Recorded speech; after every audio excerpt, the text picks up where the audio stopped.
Bonjour et bienvenue chez MyPrépa. Comme vous le savez, le concours Écricom vient de se terminer. J'espère que ça s'est bien passé pour vous. Moi, je vais tâcher dans cette courte vidéo de vous faire petit débrief de l'épreuve de mathématiques et on verra comment il fallait gérer l'épreuve et quels étaient les classiques qui se cachaient derrière toutes ces questions.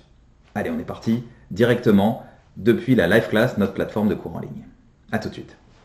Comment analyser le sujet d'Écricom 2018 Eh bien, nous allons le voir. Nous allons voir quelle aurait pu être l'une des stratégies possibles. Je dis bien l'une des stratégies parce que, comme vous le savez, il y en a qui vont commencer par l'exercice 1 parce qu'ils seront plus à l'aise sur l'algèbre, d'autres par le 2, d'autres par le problème. Bref, il y a plusieurs possibilités. Moi, je vais quand même vous dire donner mon point de vue sur la question. Et on va essayer de voir aussi quels étaient les classiques qui se cachaient derrière certaines questions. Bon, alors déjà, on voit que sur l'exercice 1, on a affaire à un exercice d'algèbre bilinéaire, ils annoncent la couleur tout de suite. On voit ici qu'il y a une matrice très classique, donc je me dis que là, il y a des choses à faire. Donc ici, il faut quand même très vite voir que cette matrice-là, on la connaît. Et donc, cette partie-là risque d'être très classique. La partie 2, on voit que ça va être un peu calculatoire, mais qu'il faut peut-être pas oublier ce qu'on a vu en partie 1, notamment le fait que U rond V, très certainement, ça fait référence à A fois B, puisque U, c'est l'endomorphisme associé à A, et V, c'est l'endomorphisme canoniquement associé à B. Donc on se dit que UV, c'est AB, et que AB, on le retrouve là. Bref, on se dit, oulala, on va certainement devoir se servir de ces éléments-là. Et donc, ça va être peut-être du calcul, mais du calcul intelligent. Il faudra se servir des questions précédentes.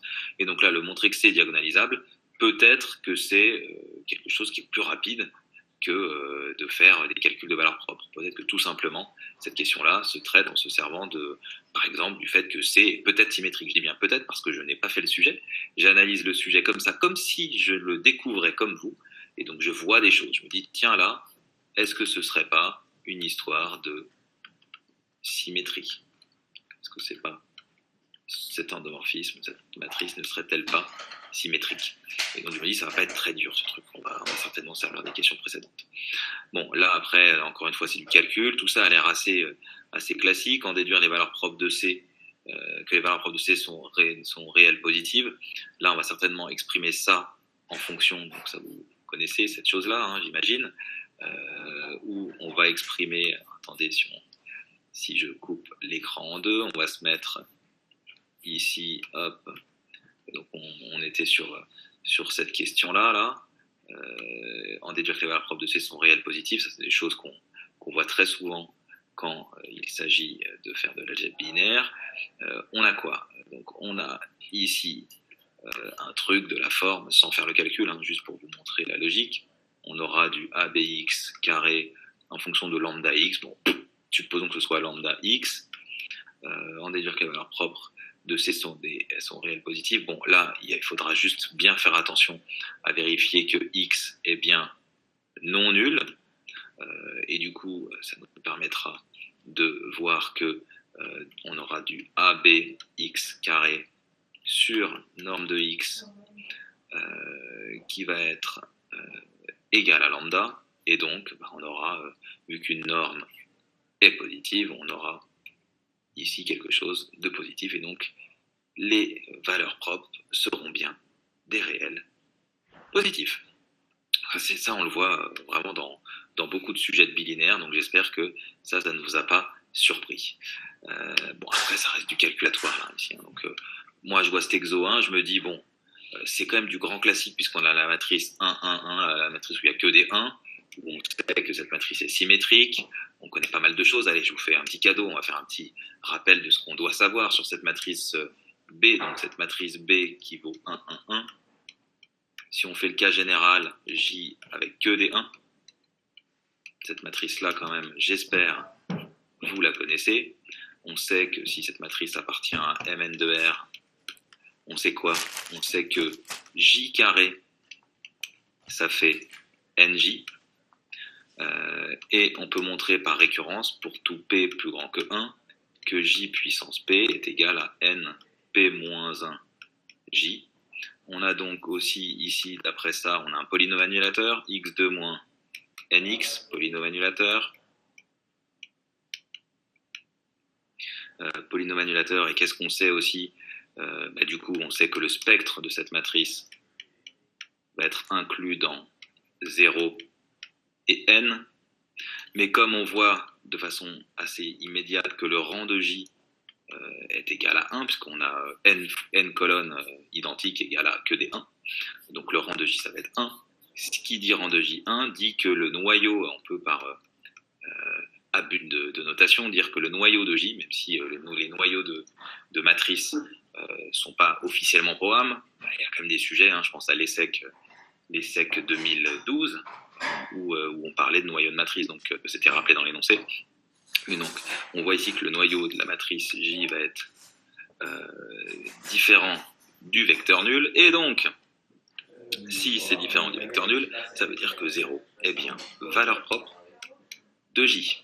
Et après, on peut montrer de façon très simple par l'absurde que vu que J est symétrique réel, J est diagonalisable, et donc si elle n'admettait que 0 comme valeur propre, eh bien ça voudrait dire que J serait semblable à la matrice nulle, en classique du concours. Et donc du coup, comme J n'est pas la matrice nulle, on montre très simplement par l'absurde que N est bien aussi valeur propre, de J. Ok.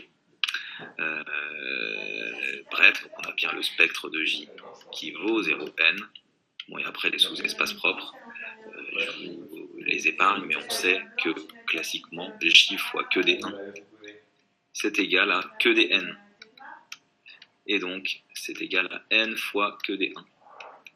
Et donc, on sait que le sous-espace propre associé à la valeur propre n, ça va être vect, où il n'y aura que des 1. Par contre, le sous-espace propre associé à la valeur propre 0, ça va être un peu plus chiant, le n de j, où il y en aura pas mal, et on ne va pas le faire. Mais bref, c'était l'occasion de vous rappeler ce qu'il faut savoir sur cette matrice. J'espère que vous l'avez bien en tête, pour notamment la BCE qui arrive bientôt. Quoi d'autre? Donc ça, c'était donc cet exo 1. Bon, est-ce que j'aurais commencé par là? Peut-être, mais pas sûr. Mais peut-être quand même, parce qu'après, quand je vois l'exo 2, je me dis, oulala, là, on va se taper des fonctions de n variables. Bon, on peut faire un petit peu peur, mais on se dit, ah tiens, il y a des suites récurrentes d'ordre 2, ok. Là, on voit un truc qui ressemble aux suites de Fibonacci, n'est-ce pas? Pour ceux qui connaissent un peu le jargon.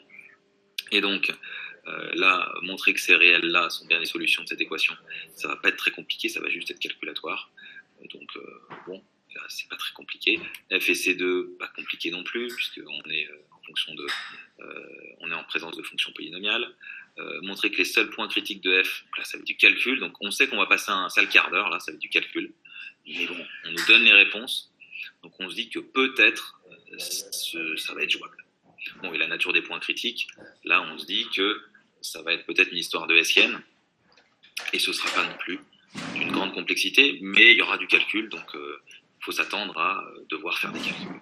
Là, montrer que un plus 2 moins un plus 1 carré égale à cette chose-là, et bien là, ça va être aussi très certainement du calcul, où on va se servir de cette relation-là, et on devrait sans doute trouver cette chose-là. Alors, est-ce que on peut faire une récurrence pour montrer ça? Généralement, on ne montre pas des relations de récurrence par récurrence, mais ici, on a une relation de récurrence double, donc voilà, une relation de récurrence d'ordre 2, donc, et on se dit, bon, peut-être qu'en faisant une récurrence, qui peut pas être si compliqué que ça, on peut trouver ce résultat, parce que là, on a quand même une relation de récurrence qui est que, donc on a une double relation de récurrence, celle-là, mais après, on a aussi le moins 1 puissance n plus 1, moins 1 puissance n plus 2, ça va être moins 1 puissance n plus 1 fois moins 1. Bon, est-ce qu'on pourra servir de ça? Sans doute. Bref, ça, c'est une question quand même qu'il faut identifier comme étant jouable. Pas très compliqué. Là, en revanche, on est en présence de Scilab. On nous demande là, ça aussi, c'est assez fréquent, de trouver le terme général de la suite UN, enfin d'exprimer de faire un programme Scilab qui va nous permettre de déterminer la valeur du terme UN. Bon, là, quand c'est des suites récurrentes d'ordre 2, vous vous souvenez qu'il faut souvent faire appel à une variable auxiliaire. Ici, c'était sans doute le cas. Là, on continue avec notre balade sur les suites récurrentes d'ordre 2, donc ça, franchement, pas compliqué, donc ça, suite récurrente, ok, ça c'est le cours. Un cours sur les suites récurrentes d'ordre 2, hein. Donc ça, il faut l'identifier quand on analyse le sujet, il faut se dire, bon, bah ça, je sais faire. Il faut le cocher en disant, bon, ça, je vais le bouffer. Suite récurrente d'ordre 2, je sais faire. En déduire que la suite UN plus 1 sur N converge, donc là, attention, là, il faut repérer quand même des petites subtilités. UN plus 1 sur N, il faut bien préciser, attention de bien préciser que pour tout N, plus grand que 1, on a bien UN qui est différent de 0. Parce qu'il y a un quotient. Là, par rigueur, attention de bien le préciser. Bon, et donc montrer que la suite UN plus 1 sur N converge et déterminer sa limite. Bon, là, c'est en déduire. Là, il faut peut-être faire du calcul. Hein. On a l'expression de UN. Il faut faire le calcul. J'ai pas les valeurs. Il faut les déterminer. Mais normalement, ça doit quand même être jouable. Donc on sait que UN plus 1 sur N, ça converge. Bon, et là, après, qu'est-ce qu'on a? On a des choses sur les séries. Montrer sans chercher à calculer sa somme que la série de termes générale 1 sur UN, UN plus 1 converge. Bon, là, ça me fait pas peur. Hein. Je me dis quoi? Je me dis, tiens, ça ressemble peut-être à ça, quoi. Là, comme ça, vraiment avec vous, hein, en disant, bon, UN plus 2, est-ce que là c'est pareil? Non, là, on a du UN plus 1. Donc, c'est peut-être pas cette chose-là. Là, il faut peut-être le calculer en servant de cette relation-là. Là, on peut pas trop deviner, donc on se dit, bon, on verra, ça a l'air d'être calculatoire, c'est la fin de l'exo, pourquoi pas. Là, j'ai ce genre de choses, je me dis en étudiant montrer que, donc ça va être encore du calcul, donc ça c'est calcul ici, hein, certainement, à voir, et ça va être encore du calcul. Attention, on dit tiens là il y a peut-être une histoire, on va dire que la suite SN converge, montrer que, là on voit qu'il y a une somme de ces éléments-là, là je me dis tiens si je mets au même dénominateur, peut-être qu'on va avoir du UK plus 1, sauf que là ce sera du UN plus 1, UN plus 2, et c'est pas loin, hein, il suffit de faire un changement d'indice, et ça peut peut-être marcher. Et puis je me dis peut-être, mais peut-être pas, à voir, j'ai une relation de récurrence, j'ai une somme, je me dis peut-être que là il y a une histoire de télescopage, à voir. Là franchement, faut rentrer dedans pour faire la chose, mais ça doit pas vous faire peur, c'est en fin de sujet, donc il faut juste se souvenir qu'il y a les questions précédentes qui sont potentiellement mobilisables, mais il ne faut pas que ce genre de choses vous fasse peur. En rentrant dedans, on voit bien que là, quand je mets au même dénominateur, on a ce truc-là, ça ressemble. Bon, ça ne doit pas être le truc le plus incroyable qui soit. Alors, donc Exo 2, est-ce que je l'aurais fait en premier? Franchement, peut-être pas. Moi, franchement, si j'ai un conseil à vous donner, commencez par les exercices où vous vous sentez le plus à l'aise et ceux où potentiellement il y a le moins de calcul casse-gueule. Et donc c'est peut-être le problème. Parce que le problème, ça a l'air d'être quand même assez balisé. C'est un problème assez classique, variable vérifiant une relation de Panger. Bon, bah ça, alors peut-être vous ne connaissez pas, mais ça fait penser à un sujet qui avait été donné à l'ESSEC en 2013 en ECE, où il y avait toute une partie sur une relation de Panger qui ressemblait à ça. Mais plus classiquement, ça fait aussi penser à... Ça me fait penser à écrit comme 2009, par exemple. En 2009, il y avait eu des choses, sauf qu'il y avait un protocole avec des urnes et des boules, mais où on avait le même genre de relation. B puissance K, où on avait une urne avec B boule avec remise, bon. Et donc, il y avait des choses un peu qui ressemblaient à ça. Donc là, je me sens plutôt serein quand je vois ces choses-là. Je vois qu'on me demande de calculer une somme avec du B puissance K factoriel K. Youpi, je sais que c'est une variable aléatoire. Donc là, je me dis, selon toute vraisemblance, on va essayer de couper un peu l'écran en deux pour que on essaye de voir ce qu'on pouvait faire là-dessus. Mais donc sur le problème, là, moi, je vois que dans la question 1b, on va certainement, vu que c'est une variable aléatoire, on va montrer que ce P de n égale K vaut 1. Bon. Mais il vaut aussi la somme K allant de 0 à l'infini de B puissance K sur factoriel K, Pn égale 0. Bon, et donc là, c'est pas d'une complexité extrême, on peut sortir le P de n égale 0, et puis on a une somme qui nous fait penser de manière assez sympathique à une série exponentielle, n'est-ce pas? Et là, cette chose-là, ça va être égal à quoi? Ça va être égal à du exponentiel B. Bon, et comme ça vaut 1, ben on se dit que ce P de n égale 0, comme ça on sait que ça vaut 1, puisque la somme des probas fait 1, quand on est en présence d'une variable aléatoire, puisque ça forme un système complet d'événements.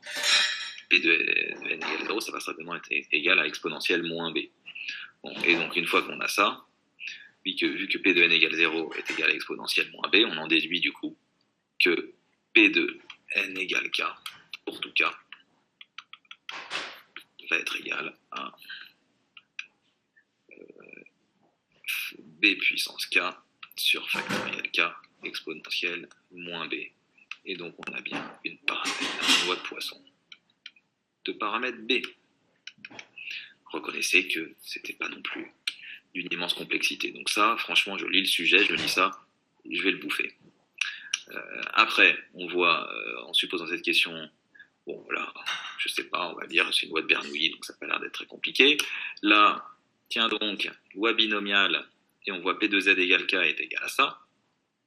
Ok, bon, là, je suis assez content, parce que c'est pas non plus très compliqué. Si je me remets donc sur cette question-là, donc P de Z égale K, alors peut-être mettre l'énoncé là, cette question-là, voilà. Loi binomiale, ok, bon, loi binomiale. On a donc du coup ici, loi binomiale des paramètres NP, P de Z, question 3A, P de Z égale K, pour tout cas appartenant à 0n, mais là ils mettent 1n, donc attention, mais ça reste égal à K parmi n, PK, 1 moins P, n moins K. Donc faire apparaître du P de Z égale K moins 1, ça n'est pas l'exercice le plus compliqué qui soit quand même. J'espère que ça, vous avez su faire. P, K moins 1, 1 moins P, n moins K plus 1, attention, K moins 1, entre parenthèses. Bon, et donc là, on voit qu'on pouvait, sans trop souffrir, transformer ce K parmi n et l'exprimer en fonction de K moins 1 parmi n. Donc c'est un petit boulot, mais c'est pas non plus la chose la plus difficile. On revenait en fait tout simplement à l'expression avec les factoriels, factoriel K, factoriel n moins K. Et on faisait apparaître du coup factoriel n, factoriel K moins 1, et là factoriel n moins K, il y a un K qui apparaît, qu'on met devant, et on met du n moins K plus 1 devant, et on y arrive sans trop de soucis. En fait, l'une des techniques consiste tout simplement à diviser P de Z égale K par P de Z égale K moins 1, ce qu'on a là, en servant de cette relation-là, et on trouve vraiment sans trop souffrir, et sur 1 moins P fois n moins K plus 1 sur K. Ok. Bon, quoi d'autre? Donc ça aussi, on repère assez vite qu'on saura faire des choses.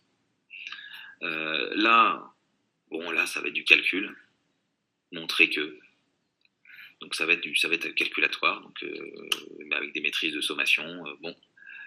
Calcul de sommation, on sait à peu près faire.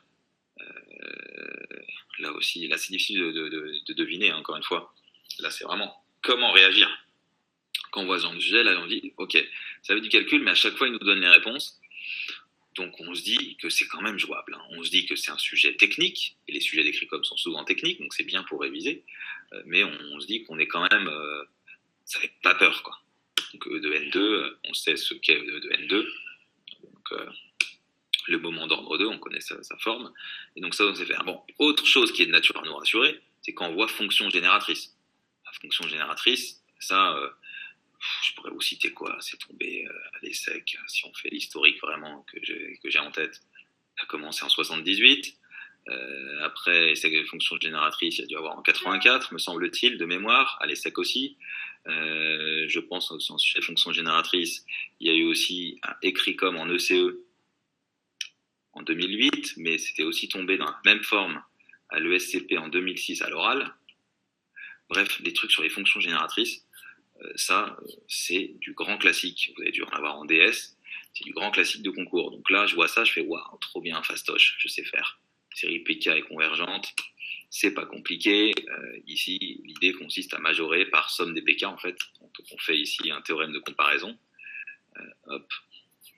Donc là, ici, pour montrer que cette série est convergente, en fait, on fait un petit théorème de comparaison. C'est-à-dire qu'on a somme, on dit, enfin, il faut raisonner sur le terme général. Hein. Donc on dit que pour tout cas, on a PK, XK qui est plus petit que PK, mais si les termes sont positifs, la somme des PK converge, puisque c'est une somme de probabilité, ça converge vers 1. Donc, par critère de comparaison, blablabla. Par critère de comparaison, on monte sans souci. Donc ça, c'était quasiment le même genre de question. Je crois que c'est tombé même en 78. Ça ne rajeunit pas. Donc, bref, on a ça. Ah, ok. Après, c'est quoi? Après, là, ça a l'air d'être du... Bon, on note cette fonction-là, ça va être du calcul encore. Donc, comment calculer f dérivée km? Ça, on sait faire, les dérivées km, programme de première année. Ça, c'est une récurrence, donc on l'identifie, on peut le noter. Et puis, ensuite, on a, pour tout n, montré que fx égale... Bon, là, qu'est-ce qu'on voit? On voit f égale une somme plus une intégrale. Bon, ben, moi, je me dis que ça me fait penser très grandement à la formule de Taylor avec reste intégral, puisque c'est exactement ça, une somme plus une intégrale. C'est l'intuition que j'ai, donc je me dis je vais creuser ça. Bon, et si c'est pas ça, je ferai une récurrence, parce qu'on a quand même des éléments ici, hein. On a une relation de récurrence, on peut faire ici une IPP, puisque je sais pas si vous savez, mais la formule de Taylor avec reste intégral se montre par récurrence, et donc ça, on pouvait s'en sortir comme ça.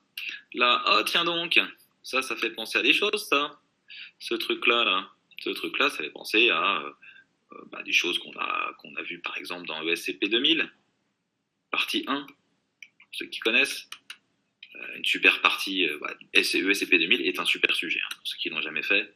Franchement, partie 1 qui est de l'analyse classique mais quand même sympa, avec aussi de la formule Taylor reste intégrale, et puis aussi la partie 2 qui est magnifique sur les probabilités, je vous le recommande. Bon, et puis ça on l'a aussi vu, si ma mémoire est bonne, mais peut-être pas, je crois que c'était sur HEC 2013. S2.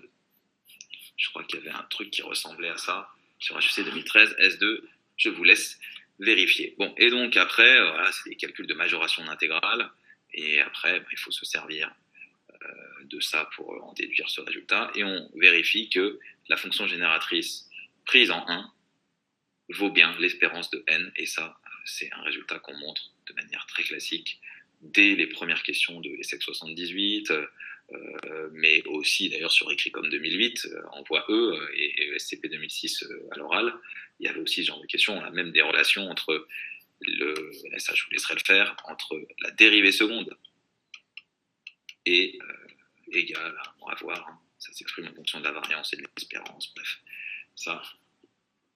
ça déborde le cadre de ce sujet. En partie 3, qu'est-ce qu'on avait? En partie 3, bon, là, ça vire au Scilab, simulation Scilab. Donc ça, pour ceux qui ont bien travaillé Scilab, il y avait vraiment des points à aller chercher. Et puis après, qu'est-ce qu'il y a? Il y a quand même plein de trucs à faire dans ce sujet. Il y avait des choses sur les espérances conditionnelles. Donc là encore, ça va être du cours plus des sommes. Mais là, bon, on n'y voit pas trop clair hein, pour l'instant. Franchement, là, le sujet, là, il ne faut pas non plus passer trop de temps à faire l'analyse du sujet. Hein. Quand vous voyez ça, si je fais le bilan, c'est que je vois donc le sujet, l'exercice 1, bon. Je me dis qu'il y a quand même des choses à faire, c'est du bilinéaire, il y a du classique au début, et après, c'est un peu calculatoire, mais on reconnaît quand même des choses. L'exercice 2, c'est des fonctions de trois variables, pardon. De deux variables ici, excusez-moi. Deux variables, mais on nous donne les résultats, et ça semble un peu calculatoire. Et puis il y a un classique sur les suites récurrentes d'ordre 2, où il y a le OX qui est mobilisé, donc il y a quand même des points à aller chercher, parce qu'il y en a plein qui ne savent pas faire. Et le problème, là, on a aussi un boulevard, parce qu'on reconnaît plein de choses qu'on peut faire. Donc c'était quand même, ce sujet décrit comme, c'était fleuve, je pense que c'était difficile de le terminer, mais il y avait quand même de quoi faire. Donc là, la stratégie, c'était de commencer par là où vous vous sentez le plus fort. Moi, personnellement, j'aurais peut-être commencé par le problème, mais je serais peut-être pas allé tout au bout du problème, parce que à la fin, il y avait des choses qui étaient peut-être moins sympas, et je serais allé faire un petit peu quand même d'algèbre binaire ici, puisqu'il y a quand même des points à aller chercher. Et puis là, il y a quand même aussi des choses à aller chercher, parce qu'on connaît bien son cours. Voilà, donc j'aurais, je pense, un petit peu touché à tout, sans être allé tout au bout de tous les sujets. Voilà pour donc cette analyse de ce sujet d'Ecricom 2018. J'espère que ça vous a plu, et je vous dis à bientôt pour de prochaines analyses de sujets de concours.